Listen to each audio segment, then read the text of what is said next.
Minha saudação, queridos e queridas telespectadores da Canção Nova. Este é o programa Igreja no Novo Milênio, programa que leva até você testemunhos de vida cristã, fatos da vida da igreja no mundo atual. Nosso e-mail para contato, novomilênio@cançãonova.com. Nós hoje vamos conversar com um casal aqui de Sorocaba, que coordena na nossa Arquidiocese a Pastoral do Acolhimento. O Zé Antônio e Elza já estiveram conosco uma vez e hoje retornam para dar o seu testemunho de vida e falar um pouco também dessa pastoral. Sejam bem-vindos, Zé Antônio e Elza. Bom dia, Eduardo. Bom dia, Bom Eduardo. dia. Muito obrigado.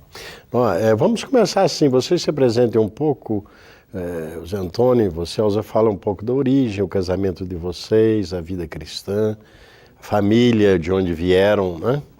Aí cada um vai tomando a iniciativa. Eu venho de uma cidadezinha muito pequena, chamada Pariquera-Açu, lá no Vale do Ribeira, e cursei a Faculdade de Filosofia, Ciências e Letras aqui em Sorocaba, fiz pedagogia. Depois eu trabalhei muito tempo no INPE, né? São José dos Campos. Lá em São José dos Campos, e acabei voltando para Sorocaba, lecionei, né, algum tempo também na faculdade, quando eu conheci a Elza, né? Então foi um... Era bem jovem ainda. Era jovenzinho. Era mesmo, já maduro, depois de tanto trabalho, né? Já devia estar na casa dos 30, não? Exatamente. 30 anos. E pouco antes eu conheci a Elza, namoramos e casamos, né? E já tinha, desde menino, você vive na igreja católica, a fé? O meu pai, ele sempre foi uma pessoa muito religiosa, a minha mãe também, minha avó também, eram pessoas muito ligadas à igreja. Eu fui coroinha desde pequeno, estive sempre muito próximo da igreja. Os padres, na ocasião, faziam refeições lá na minha casa, e junto com meus pais, eram os padres que vinham da Alemanha, padres que vinham da Holanda. Missionários. Eram missionários realmente, pessoas assim, muito, muito boas. Com eles eu aprendi muita coisa, né? Eles tinham uma visão do mundo, assim, mais moderna, né? Então, até acabava essa visão influenciando, né, na nossa formação. Zé, a sua vida religiosa, portanto, foi sempre tranquila? Não houve, assim, grandes rupturas ou crises? Não, realmente não. Como jovem, né, a gente teve altos e baixos, né? Nós temos que ser honestos em relação a isso, né? Eu fui caminhando, a minha caminhada foi feita de tropeços, né? Mas sempre ligado à igreja, né? Sempre ligado, né, Elza, e aí, Elza, sua família, a sua origem? Eu também. Como é que foi encontrar esse companheiro? Eu também venho de uma família católica, sou a mais velha de 6 filhos, né?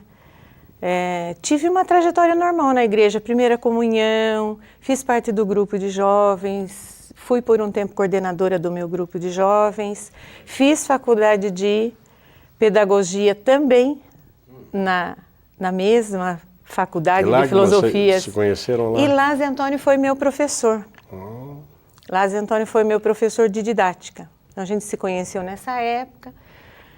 Nós estamos casados há 32 anos. Sempre estivemos ligados à igreja, trabalhando na paróquia. Em Pariquera-Açu nós fazíamos parte da paróquia São Paulo Apóstolo. Em Sorocaba nós Também. fazemos parte da paróquia São Paulo Apóstolo. Estamos entrando no ano de São Paulo Apóstolo, né? E foi agora declarado pela Sagrada Congregação para o Culto Divino e dos Sacramentos o patrono da Arquidiocese de São Paulo, né? Que não era, ele era o patrono, o padroeiro do Estado, mas não da Arquidiocese. Foi a festa esses dias muito bonita, mas continua. Então, sempre nós estivemos ligados à vida da igreja. Eu fui catequista durante muitos anos, o Zé Antônio era dirigente de culto, que se chamava lá no Vale, aqui o pessoal fala celebração, né? E sempre estivemos cantando na igreja, sempre. Quando viemos a morar em Sorocaba, fomos participar da pastoral vocacional lá na paróquia. Logo começamos a participar do grupo de canto também. Zé Antônio toca e eu canto. Somos uma dupla caipira, segundo o nosso pároco. Nós somos uma dupla caipira. E hoje nós estamos na Pastoral do Acolhimento, que é um trabalho novo na igreja e que muito nos encanta, né? Muito nos encanta, que muito nos ajudou. Vamos então fazer o seguinte, vocês casaram em 2 anos, em 76. Tem 2 filhos. Temos a Thaís, que vai fazer 31 anos em que agosto. Mora na Suíça e mora na Holanda. Ela é casada, o marido está fazendo doutorado. doutorado. E o Tiago mais novo. E o Tiago é mais novo. Que vocês entregaram para Deus há pouco tempo. Nós vamos falar sobre essa experiência, mas eu gostaria que vocês falassem um pouquinho da pastoral do acolhimento, né? Porque o telespectador vê, às vezes, na porta da igreja, pessoas que acolhem na chegada da missa, pastoral da acolhida, que tem um sentido também muito forte, né? Sobretudo para pessoas que não são da comunidade, que vêm à missa, ou que chegaram no bairro, migrantes. Então, essa pastoral trata de acolher as pessoas para elas se inserirem na comunidade. Agora, a pastoral do acolhimento é um passo bastante forte no sentido do acolhimento da pessoa que, por qualquer motivo, procura. Então, vamos falar um pouquinho disso, né? O Zé Antônio pode, então, dizer alguma coisa. O que é a pastoral do acolhimento, tal como está sendo desenvolvida em Sorocaba? A pastoral do acolhimento, ela pretende, em objetivo último, evangelizar. É isso que se pretende. Ela acolhe a pessoa que chega na igreja apresentando alguma dificuldade naquele momento da sua vida. Pode ser uma depressão mais séria, menos séria, pode ser uma descrença, pode ser uma dificuldade de oração, pode ser uma briga... Problema conjugal. Um problema conjugal, uma briga de casal. Pode ser simplesmente que alguém nos procure para rezar. Olha, eu queria rezar com vocês, queria que vocês fizessem uma oração para mim. Por quê? Porque o sacerdote, ele tem muitas atividades hoje, são poucos, e eles têm muitas atividades dentro da igreja.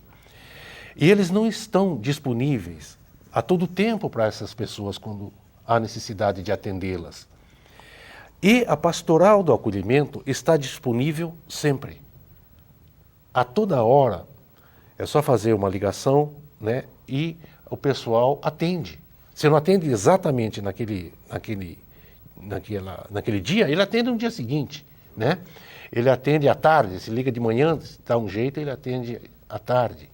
Então, a pastoral do acolhimento pretende ajudar as pessoas a se encontrarem para participarem melhor dentro da igreja, a ter uma vida mais tranquila, a se ajustarem melhor, a caminharem mais tranquilamente em direção a Deus, a ajudar na construção desse reino de Deus. Você disse, a pessoa pode telefonar, é muito comum nas paróquias, inclusive chegar para o padre, a pessoa chega aflita, quantas vezes a gente vê que a pessoa está precisando de uma acolhida mesmo, de um apoio. Né? O padre, se for atender todas as pessoas com a atenção que a pessoa merece e o tempo que às vezes a pessoa precisa, ele não dá conta. Então, eu me lembro que uma vez encaminhei para vocês uma pessoa que estava necessitada e esse acompanhamento durou quase um ano. Né? Como é que é isso, Elza? É um acolhimento, portanto, não só naquela hora, há uma continuidade. Na verdade, é um caminhar, que nós chamamos de 7 passos. Sim.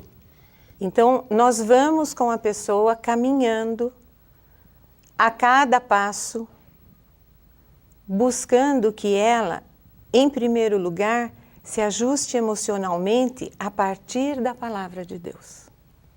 Então, nós trabalhamos a fé, na sequência dos passos, né? A fé, o amor de Deus, os valores verdadeiros, a autoestima, a busca da santidade ou luta contra o pecado, o perdão e o uso dos dons. Cada pessoa caminha conforme lhe é possível. Então, aqueles que chegam mais abatidos, com depressão mais profunda, levam um pouco mais de tempo para passar por esse processo. As pessoas que vêm só por um problema momentâneo, passam mais rapidamente por isso, né?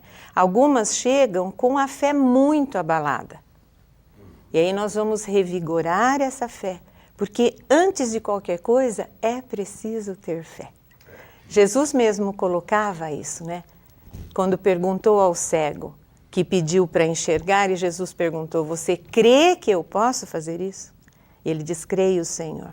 Então seja feito conforme a tua fé. Quer dizer, há muitas pessoas que vivendo problemas concretos, ou problemas familiares, ou problemas emocionais, podem chegar num momento que elas acham eu não tenho solução, eu não tenho resposta, está muito difícil, né?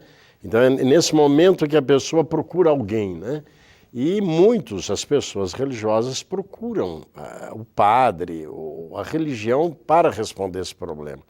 Então é muito comum acontecer, e eu mesmo já fiz isso alguma vez, de perceber que a pessoa precisa de ajuda de um psicólogo. Então a gente diz assim, a gente corre o risco de dizer assim, você está com um problema para psicólogo, não é para religião.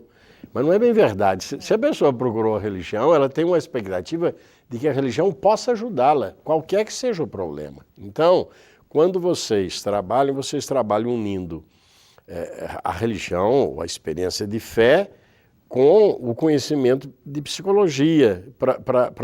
A fé é força e a psicologia ajuda a pessoa a compreender e perceber que caminho tomar. Mesmo porque a pessoa que chega até nós, se ela vem e está passando por um acompanhamento médico, se ela está sendo medicada, ela é incentivada a continuar esse tratamento, a continuar com a medicação, porque nós vamos cuidar do outro lado. O médico está cuidando da parte física, nós vamos ajudá-la na parte espiritual.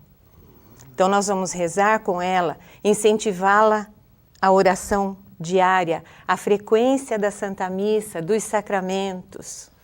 Como o Evangelho pode ser resposta para todos os problemas da pessoa, né?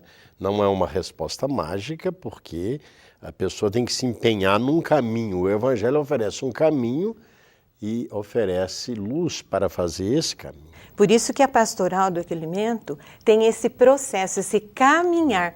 Nós vamos 7 passos. E aqui em Sorocaba já tem um grupo grande de pessoas, casais ou não, que atendem, né, nas paróquias. O interessante, eu gostaria de completar dizendo o seguinte, que nos 4 primeiros passos, nós trabalhamos fortalecendo a pessoa, ela, e também fortalecendo a parte espiritual dela, a fé, o amor de Deus, os valores de Deus, a autoestima. Né? A gente costuma dizer que é o momento que Deus pega no colo. No colo. Passa a mão na cabeça, pega no colo, afaga, né?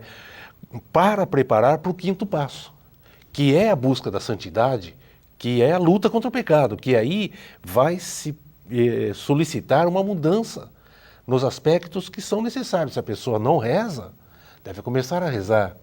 Se a pessoa não vai à missa, deve começar a ir. Se ela não comunga, se ela não confessa, né? Se ela não participa da igreja, deve começar a participar. Então, telespectador, aguarde, estaremos de volta dentro de alguns instantes.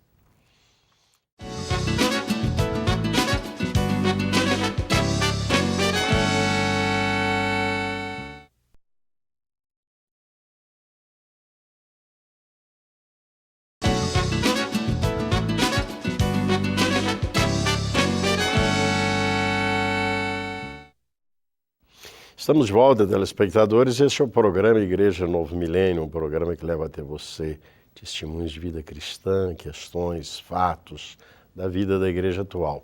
Nosso e-mail para contato, novomilênio@cançãonova.com. Nós estamos conversando com Zé Antônio e Elza, que aqui em Sorocaba coordena um trabalho chamado Pastoral do Acolhimento. Vocês estavam falando, então, dessa acolhida muito qualificada, onde é preciso naturalmente uma boa preparação espiritual e também científica com pessoas que vão ajudando, né? E vocês falavam dos passos e que é um primeiro momento que é realmente acolher e passar para a pessoa, você É força, querido, é amado de Você é amado Deus. por Deus, Deus te quer feliz, você não foi criado para sofrer, né? Mas chega um momento em que diz assim, a contrapartida e o caminho é você assumir a sua vida numa perspectiva nova. E aí falava do perdão, na cura das feridas. Das feridas. Usou essa expressão, A cura das feridas, porque as mágoas, os ressentimentos, são pequenas feridinhas que vão ficando no nosso coração. Às vezes cria uma casquinha, mas não cura, tá lá.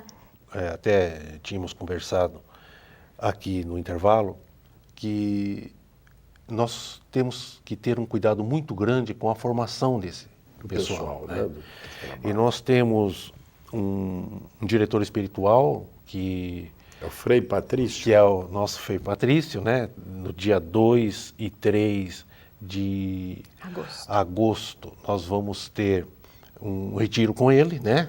Onde a gente trata dos problemas, recebe algumas orientações. E nesse dia, também 2 e 3, nós já estivemos conversando com o meu xará lá, o Padre Zé Antônio. Os seminaristas irão participar também, né, desse retiro. E depois eles receberão uma formação em 2 finais de semana, né? Nessa linha. Nessa linha, 6 e 7 de setembro, 13 e 14 também de setembro. E eles vão receber, então, essa formação com estudo de casos, né? A fundamentação toda bem séria e o conhecimento da chave bíblica, né? Porque a fé, por exemplo, nós temos uma chave bíblica que trata dos textos da fé para ser trabalhados, né? Diante das situações concretas. Tá, né? ali, então, o que é a resposta que Cristo daria, né, àquele problema. Está lá na Bíblia, está tudo a indicação, claro, né? tudo claro. Seu remédio para você é essa palavra de Nosso Senhor. Vinde a mim, vós todos que estáis, né, aflitos. A gente sempre diz quando a pessoa vem. Agora, vocês trabalham nisso há quanto tempo, nesse trabalho de apostolado? Desde 2000. 2000. Nós começamos indo a Itapetininga. O que significou isso para a vida de vocês como casal cristão, como pais, né? Eu sei que vocês perderam o Tiago recentemente. O que significa esse trabalho, o que significou e o que está significando esse trabalho? Olha, nós sempre participamos da igreja. Nós sempre colaboramos com a igreja de uma ou de outra forma. Mas este trabalho em particular é que nos dá a maior alegria que nós tivemos até agora em termos de participação de igreja. Por quê? Eu sou aposentado e a Elza também. Então nós estamos dedicando praticamente todo o nosso tempo para o desenvolvimento desse trabalho. E nós fazemos isso porque quando nós conversamos e acompanhamos as pessoas, os primeiros que são modificados e tratados somos nós. Nós aqui crescemos, porque no momento que você está junto ali, que você fala, que você lê a Bíblia, reza junto, nós também estamos sendo modificados a cada encontro com as pessoas que nós temos. Quer dizer, um encontro com a pessoa que procura é nele um encontro com Cristo. Com Cristo, né? Então nós também somos modificados porque cada situação ela é diferente, né? Aquela mesma palavra dita numa situação tem um outro sentido numa outra situação e é a mesma palavra. Você dá um outro enfoque. É uma coisa muito interessante isso. A palavra de Deus, ela tem uma universalidade muito grande, muito bonita, muito profunda, né? E nós acabamos sendo tratados também, né?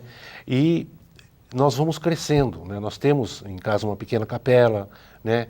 Com um Cristo que está pregado na cruz, mas tem a mão direita estendida aqui, significa para nós um símbolo desse acolhimento, que é o Cristo sofredor que estende a mão.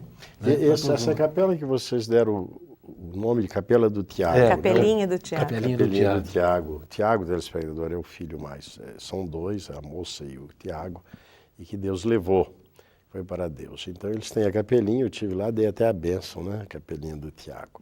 Ali tem a Bíblia, tem esse Cristo com a mão estendida da cruz, né? Para dizer, vinde a mim todos vós que estáis fatigados, né? E eu vos Quando eu aliviarei. for levantado, atrairei todas as coisas a mim, né? Na verdade, o trabalho com a pastoral nos fortaleceu espiritualmente, nos trouxe ainda mais aquela certeza e aquela confiança de que Deus estava conosco.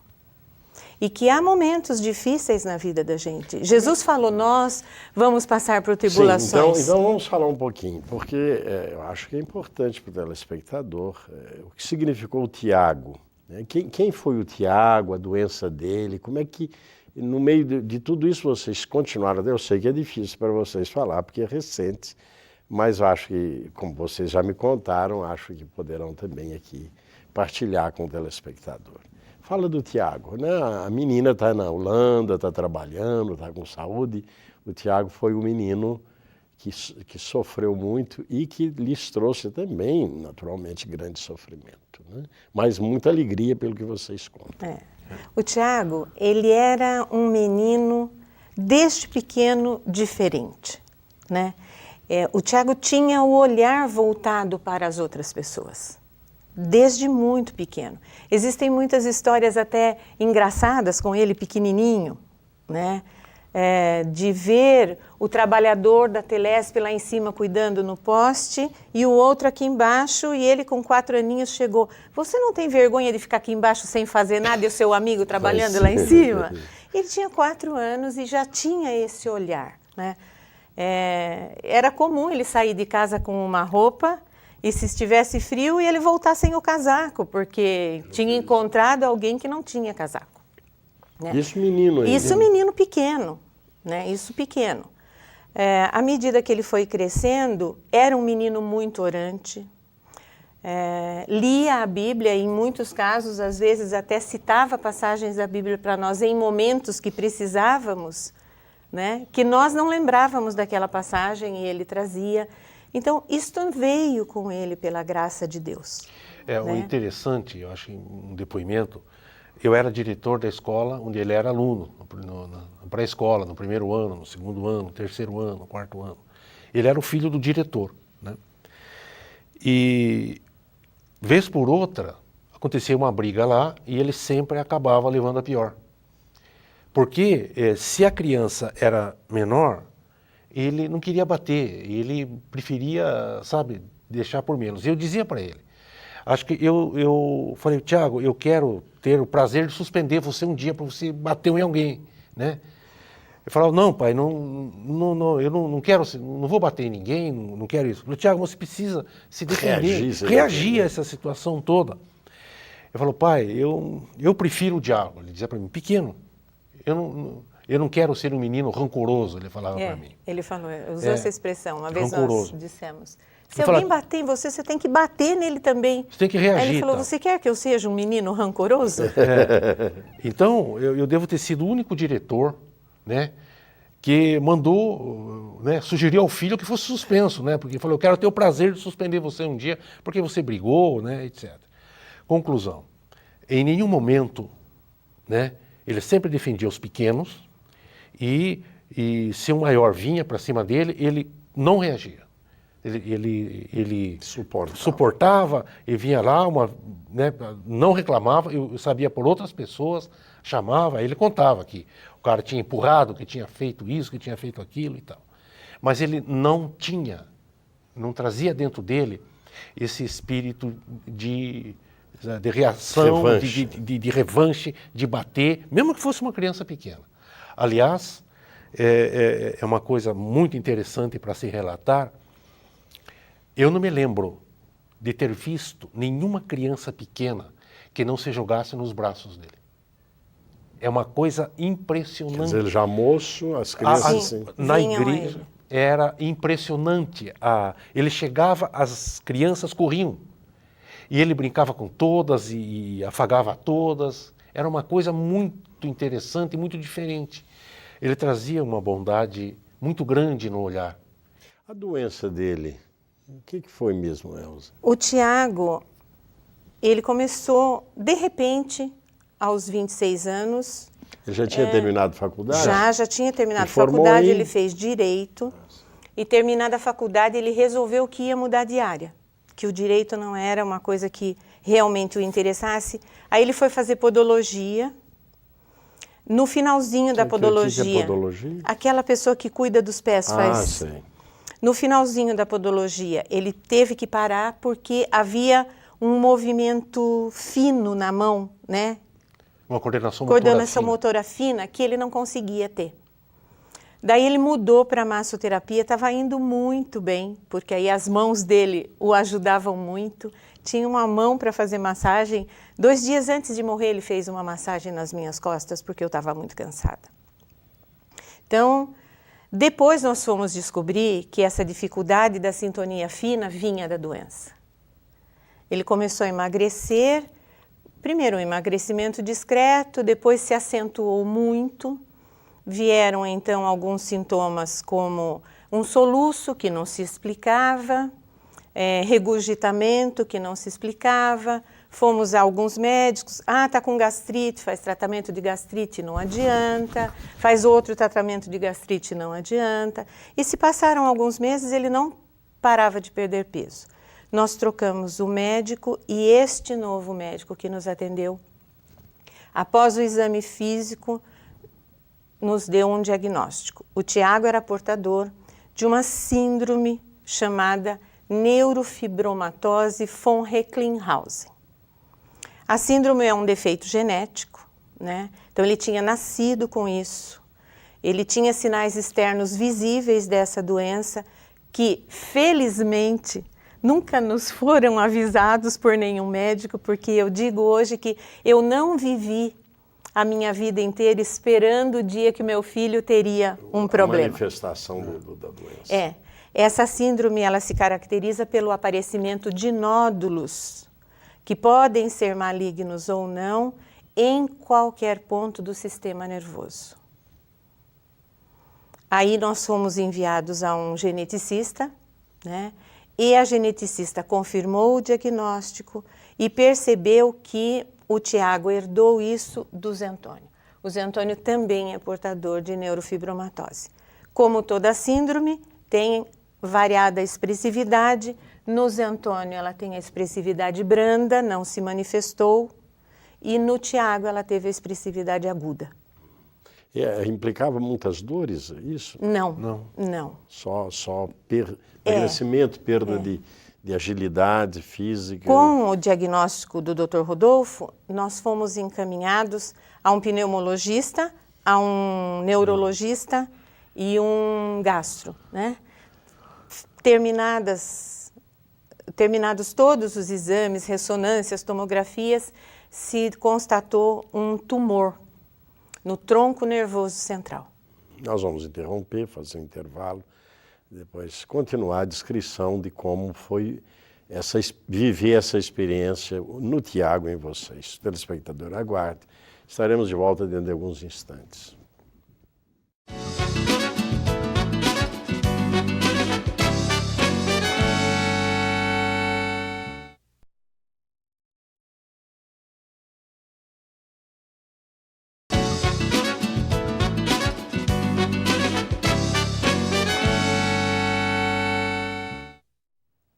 Estamos de volta, telespectadores da Canção Nova. Este é o programa Igreja no Novo Milênio, um programa que leva até você testemunhos de vida cristã e questões relativas à vida da igreja no mundo atual. Nosso e-mail para contato, novomilênio@cançãonova.com. Conversamos com o Zé Antônio e Elza, da Pastoral do Acolhimento de Sorocaba, e vocês falavam, a Elza estava falando da doença do Tiago, filho mais novo, aos 26 anos. Se formou e depois apareceu essa doença, uma doença degenerativa, não é? E você falava do tumor. Então, a ressonância mostrou um tumor no tronco nervoso central, que é a parte do nosso cérebro que comanda as funções que o nosso organismo tem automaticamente. Andar, equilíbrio, respiração, deglutição, batimento cardíaco.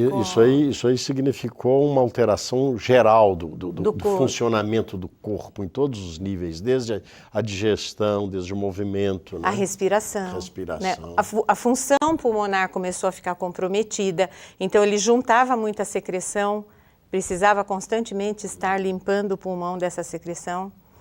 E como esse tumor estivesse crescendo, o neurologista acabou fazendo a opção de irmos para uma cirurgia.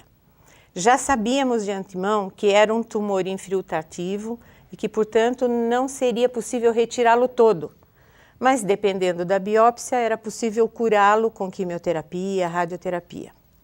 A cirurgia foi feita, só foi possível retirar em torno de 30% do tumor, porque havia o risco de avançar mais um pouco e ele morrer na mesa de cirurgia. E feita a biópsia, foi diagnosticado um tumor não compatível com quimioterapia. Não tinha. Então, a única possibilidade era a radioterapia que reduzisse o que ficou do tumor. Essa era a única possibilidade. Também com riscos, né? Também com riscos, porque a radioterapia também tem efeitos colaterais, né? Também tem. O tratamento de radioterapia foi feito, mas ele continuava piorando. Ele continuava piorando até que ele foi internado com uma broncopneumonia e, como consequência, né, o pulmão estava comprometido. O pulmão não funcionava direito, né? E não que o pulmão estivesse doente, mas Sim. o cérebro não mandava Não o comando comando. para o pulmão funcionar. E a deglutição cada vez mais comprometida também, a dificuldade para engolir era muito grande, ele engolia e pequenas partículas iam para o pulmão, então as coisas se complicaram um pouco. Foram 32 dias de internação no hospital. Do começo da doença até a partida dele, quanto tempo deu? 6 meses. 6 meses. Exatos 6 meses. Como é que foi a reação dele e de vocês do ponto de, no confronto com esse problema que vocês sabiam ser grave, né? O Tiago teve uma reação muito interessante. Eu dizia para ele, disse até perto da hora dele morrer, eu já admirava o Tiago muito, mas eu aprendi a conhecer o Tiago na doença. Ele foi extremamente valente, foi um menino de uma valentia a toda a prova. Não por força dele, porque Deus o acolheu, o amou profundamente até o fim. E nós vamos ver já, né, como que isso se deu. Mas ele foi muito valente, ele não reclamava. Ele dizia, quando ia fazer algum procedimento, ele dizia o seguinte para a enfermeira: o que eu posso fazer para ajudar você? Né? Ele fazia muito origami, aquela dobradura, para oferecer às pessoas que iam lá, para as enfermeiras. Tinha sempre uma palavra de carinho para todas. Tanto que as enfermeiras comentaram e para as outras alas, e muita gente das outras alas Do hospital. vinham lá para conhecê-lo, para conversar com ele e tal, né?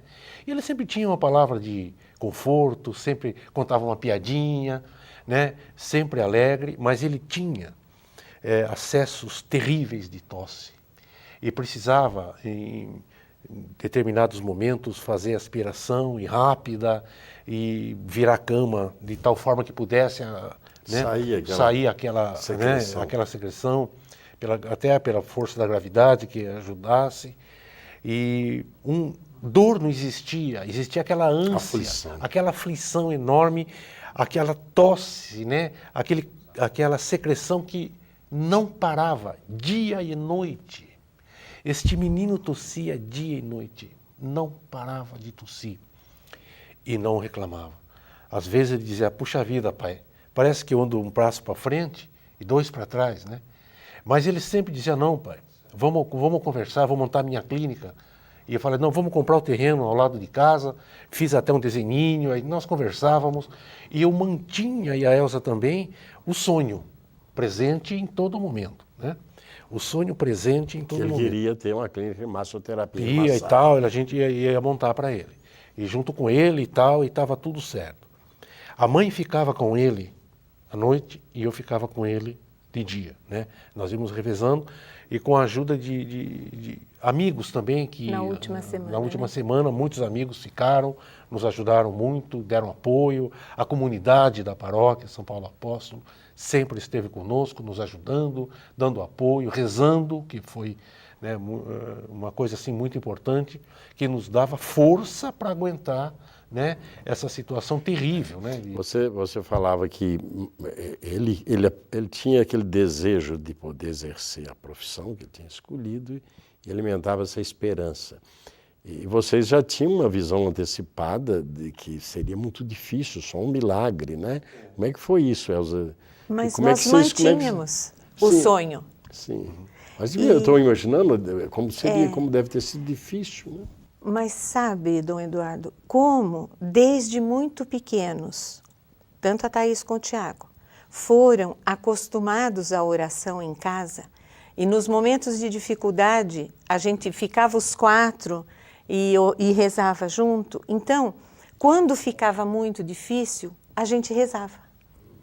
Então, o terço era uma coisa constante na minha mão, não saía da minha mão de jeito nenhum, né? E durante a madrugada, enquanto ele dormia, eu rezava. Isso no hospital, né? No Você ficava ali hospital. ao lado da cama, né? Enquanto ele dormia, eu rezava. E ele acordava muitas vezes ao longo da noite. Um pouco aflito, né? Com aquela respiração difícil, precisava limpar o pulmão e tudo mais. E Zé Antônio também rezava bastante com ele durante o dia e conversávamos. Vocês em algum momento pediram a cura a Deus? Olha, é uma Nós coisa interessante. pedimos. Isso aí, nós pedimos a cura dele, mas pedimos, em primeiro lugar, que fosse feita a vontade de Deus e não a nossa, né? Porque nós sabíamos que a situação era difícil, mas colocamos em primeiro lugar a vontade de Deus e não a nossa. Porque aconteceu assim. Quando, depois de muita dificuldade, ele conseguiu fazer uma ressonância magnética, uma segunda ressonância magnética, para saber por que ele não melhorava e tal, o médico me chamou numa manhã, com o resultado dos exames na mão, e disse o seguinte: pai, o tumor, apesar de todas as 27 aplicações de radioterapia que foram feitas, cresceu. Apesar da radioterapia, ele cresceu. Seu filho vai morrer. Não há nada mais que a gente possa fazer. O tumor já era maior do que antes de ser operado. Eu respondi, naquele momento, a única coisa que me veio à cabeça foi: louvado seja Deus. Porque se essa é a vontade de Deus, né, e se nada mais a gente pode fazer, louvado seja Deus.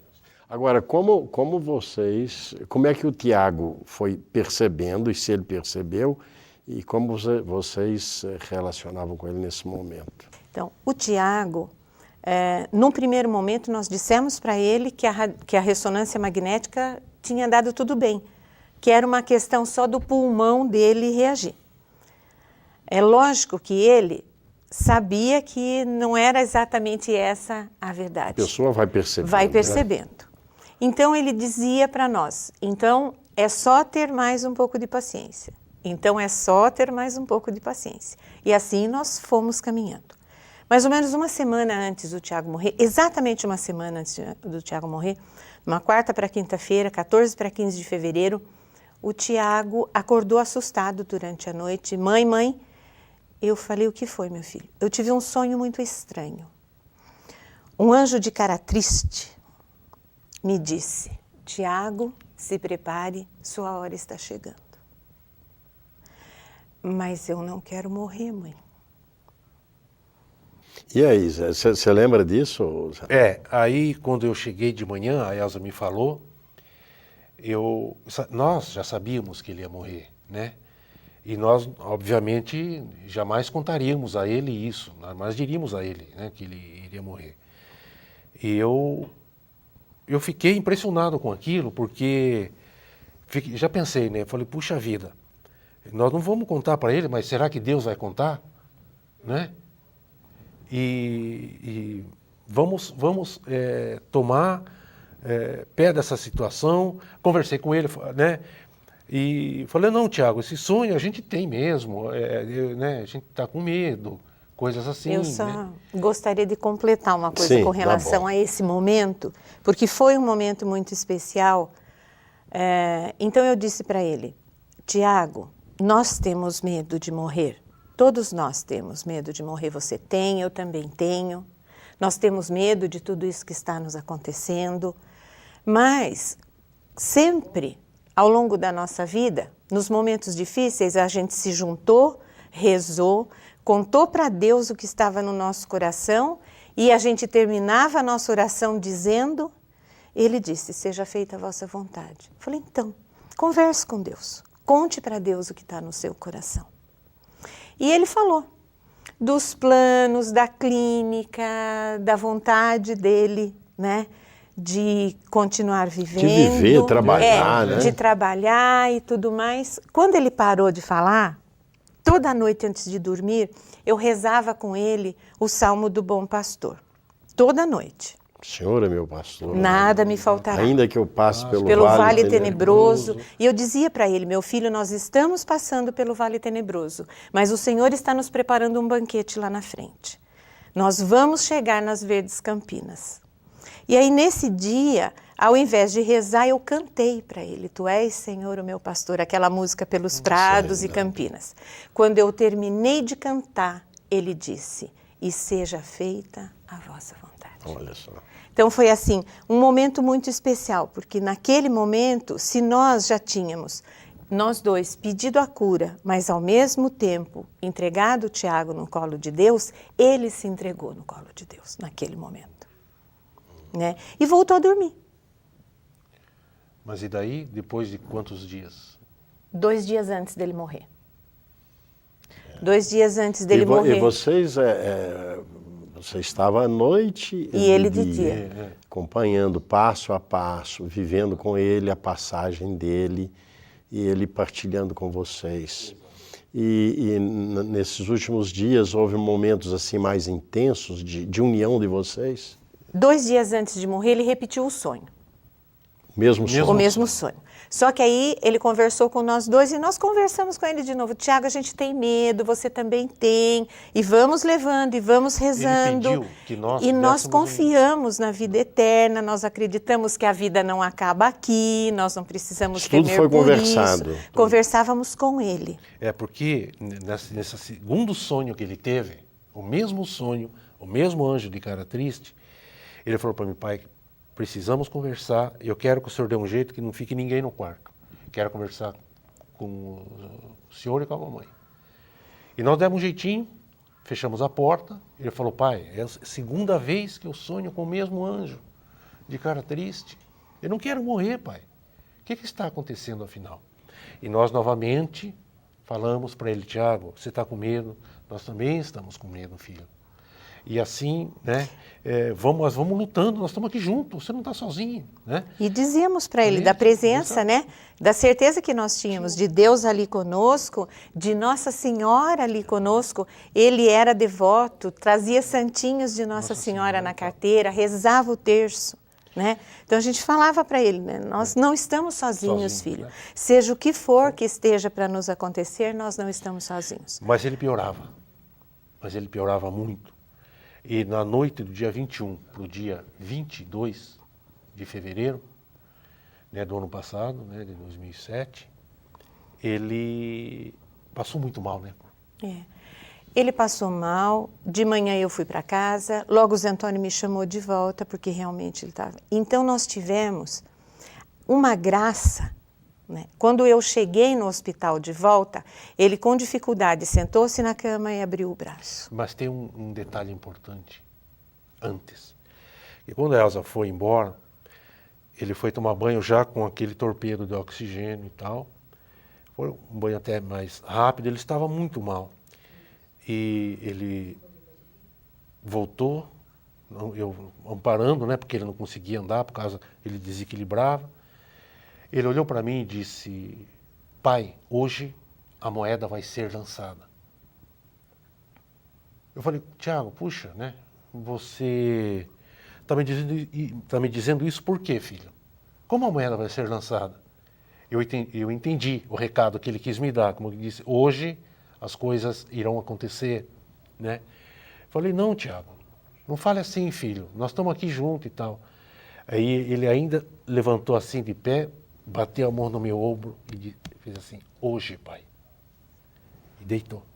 E daí para frente, ele foi piorando, piorando, piorando, e eu liguei para a Elza e nós fomos lá e ele foi piorando cada vez mais. Mas quando eu cheguei, ele sentou, abriu o braço, me abraçou. E nós ficamos um tempo enorme abraçados. E pudemos dizer um ao outro o quanto nos amávamos, o quanto eu pude dizer quanto ele era especial. E o quanto eu tinha orgulho de ver a valentia dele e de quanto ele tinha sido testemunho de fé sem se revoltar contra Deus em toda aquela fase da doença. Aí ele me soltou e fez a mesma coisa com o pai. E depois ele abriu um braço para mim. E então o Senhor nos proporcionou momentos de pura graça. Muito intensos, né?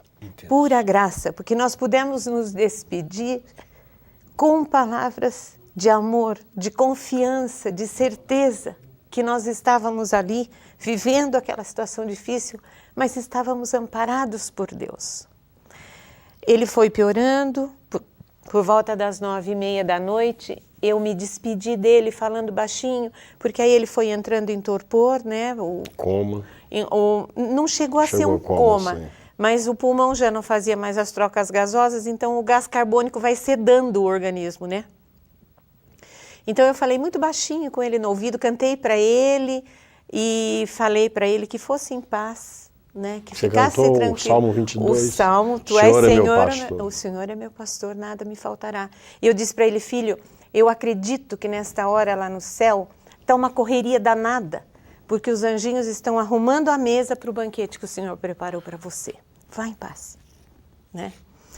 E me sentei de volta e pedi a Nossa Senhora, que tinha sido minha companheira durante aqueles 32 dias. Eu disse para ela, mãe, eu não posso mais carregar meu filho no colo, mas a senhora pode. Então pega meu filho no colo e leva para Jesus. E o Senhor nos abençoou tanto que 5 dias depois, nossa filha que mora na Holanda e não pôde vir porque ela estava doente. E ela não pôde vir para ver o irmão nessa última fase porque ela estava doente. Ela ligou para mim. Mãe, eu tive um sonho lindo. O Tiago estava no colo de uma mulher de cabelos compridos, muito bonita, uma túnica azul clarinho, resplandecente. A cabeça encostada no ombro dela como se dormisse. E ela levitava como se ele não fosse peso nenhum. Então eu disse, filha, você não teve um sonho. Nossa Senhora foi até você consolar o seu coração, mostrando para você que o Tiago está bem. E ao mesmo tempo ela disse, fala para sua mãe que eu fiz o que ela pediu. Que bom. E sem esta certeza, Dom Eduardo, de que o Tiago está nos verdes prados. Maravilha.